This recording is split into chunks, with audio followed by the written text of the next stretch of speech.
ఒక 60 ఏళ్ల తర్వాత మనిషి జీవితం ఎలా ఉండాలి అంటే ఏం చెప్తారు? అందులో చెప్పినట్టుగానే ఏంటంటే రైలు ఇంజిన్ అన్నాం మనం. మన ప్రయాణం పిల్లలతో మొదలవ్వలేదు, మధ్యలో వాళ్ళు ప్యాసింజర్లో ఎక్కారు.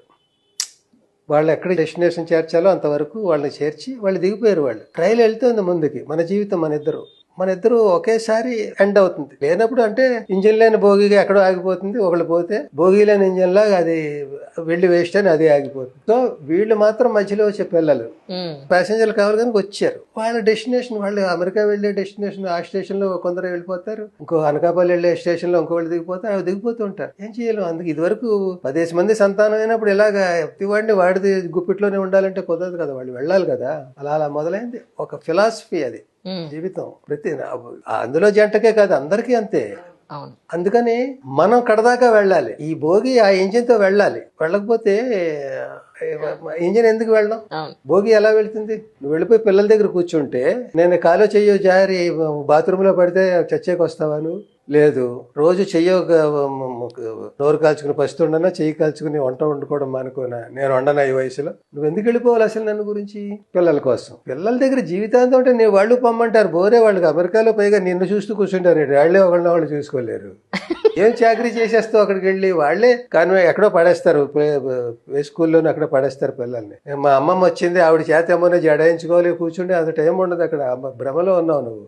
సో ఇక్కడ మొగుడు ఏమైపోతాడు, వీడి జడెవరేస్తారు నువ్వు వెళ్ళిపోతే అక్కడికి. రామ అన్నం ఎలా తింటాడు?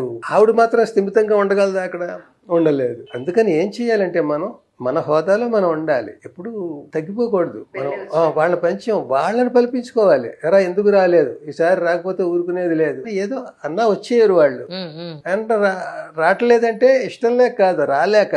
వాళ్ళ పరిస్థితులు వాళ్ళకు ఉంటాయి. ఇప్పుడు గుర్రాన్ని వదిలేసాం, ఇందులోకి వదిలేం, హార్స్ రేసులోకి, రేసు కోర్సులు కాంపిటీషన్ పంపే గుర్రాలతోటి. దాని హెడేక్ అది. ప్రైజ్ కొరుతుందా, కాలు విరిగి చేస్తుందా, ఏదో దాని పాటలు. నువ్వు కూడా గుర్రంతో పాటు పరిగెడితే ఎట్లాగా? వెళ్ళిపోతుంది అది. వదిలేసాం, ఆ పక్షుల్ని అలాగే వదిలేసాం, అవి ఎగురుతూ ఉంటాయి. అవి మళ్ళీ వాళ్ళ పిల్లలు వాళ్ళ గోల్లోకి వెళ్ళాలి. మనం పిలిపించుకోవాలి. వాళ్ళు వస్తే మన అదృష్టం, లేకపోతే మనం అడ్జస్ట్ అయిపోవాలి. అడ్జస్ట్ అయిపోవడానికి మన ఇద్దరు ఉండాలి. మన ఇద్దరు ఉన్నంతకాలం అది సంసారం. ఇద్దరులో ఏ ఒకరు లేరు అనుకో, ఇంక సంసారం కదా సన్యాసం. లేకపోతే ఆవిడ పోయాక వీడు ఉండలేడని వీడు పోవడం, అలా కూడా అనేక సందర్భాలు. ఒక ఏడాదిలోనే ఇద్దరు పోయిన సంఘటనలు ఎన్నో ఉన్నాయి. ఒక ఏజ్ వచ్చాక మాట. ఇప్పుడు వరకు ట్రావెల్ కలిసి చేయాలి, అదే అసలు జీవితం. ముందు పిల్లలు లేనప్పుడు చేసినది కొత్త. ఇష్టానికి డబ్బులు ఖర్చు పెట్టేయడం, సినిమాలకు వెళ్ళిపోవడం, అది చేసేయడం, ఇంట్లో తినకుండా, అదొక రకమే. తర్వాత అది బాధ్యతగా తెలిసి ఇంత చేసాం కదా, చూసావా అసలు ప్రేమ ఇది కదా అనే తిట్టుకున్నా కొట్టుకున్నా అవి బాగుంటాయి. బాగుండకపోయినా ఇద్దరు నటిస్తారు. ఇప్పుడు పెళ్ళం తిట్టేస్తుంది అనుకోండి, వీడు భరించలేక వీడు కూడా తిడతాడు. ఏంటి ఆవిడ తగ్గాలని తప్ప, ఆవిడ తిట్టడం ఏదో బాధతోటి. ఆవిడ కాలు సరిగ్గా లేదు, మోకాళ్ళ నొప్పులు, అవస్థ పడుతుంది. వీడు కాఫీ కావాలన్నాడు, వచ్చి తీసుకోండి అంది అనుకుందాం ఊరికే. నా సీక్రెట్స్ బయట పెట్టేయట్లేదు, ఇంటింటి సీక్రెట్స్ బయట పెట్టేస్తున్నాను. అందరి సీక్రెట్లు బయట పెట్టేస్తున్నాను నేను.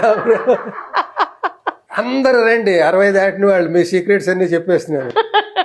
సో అయ్యేటప్పటికి 5 నిమిషాలు తాటాకమంటది, ఇద్దరు కూలైపోతాయి. అసలు కాఫీ తెచ్చుకోవడం పట్టుదల ఉంటే వీళ్ళు 60 ఏళ్ళు ఎలా బతికారు? ఎంత ప్రేమను మోసుకెళ్ళారు, ఎన్ని సంఘటనలు చూశారు వీళ్ళు, ఎన్ని బాధ్యతలు మోసారు.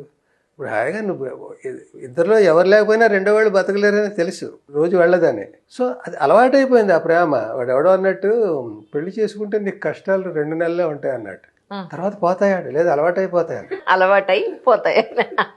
సో అలాగా అలవాటైపోయి 60 ఏళ్ళు చచ్చినట్టు అలవాటులోనే బతుకుతాం. ఇందులోనే డోలు సన్నాయిలోనే డైలాగ్ ఉంది, భార్యాభర్త డోలు సన్నాయి లాంటి వాళ్ళు. రేజుల్లో కానీ సౌండ్లో కానీ ఒకేలా ఉండరు, కానీ ఆ రెండు కలిస్తేనే మంగళవాద్యం. ఇద్దరు కాంట్రాస్ట్ గానే ఉండాలి, ఒకే బాటా చెప్పుల్లో ఉండకూడదు. వాళ్ళు పెళ్లికి ఇద్దరు ప్రేమించేసి పెళ్లి చేసుకుంటారు. వాడు 5 అడుగులు 9 అంగుళాలు ఉన్నాడు, మా అమ్మాయి అంత ఉంది, 5 అడుగులు 10 అంగుళ వాడు కావాలి. ఇన్ని లెక్కలు చూసి తల్లిదండ్రులు చేసినా కూడా పెళ్లి అవగానే ఇది ఇలా అయిపోతుందో, వాడు ఇలా అయిపోతాడో, ఏది ఆ జంట ఏది? ఆ జంట అలా ఈక్వల్ గా ఉండకపోవడమే జంట. అనీవెన్ గా ఉండడమే జంట. ఆ జయబాద్రిను అమితాబ్ బచ్చన్ కాంబినేషన్ చెప్పండి, హాయిగా ఉన్నారు వాళ్ళు కదా. అదే అసలు జంట అన్న సంసారం అన్న. సో అప్పట్లో పెద్దవాళ్ళు కుదర్చడం, ఈ పెళ్లి తంతు 5 రోజులు ఉండేది. ఈ 5 రోజుల్లో ఎన్ని మంత్రాలు, ఎన్ని కార్యక్రమాలు.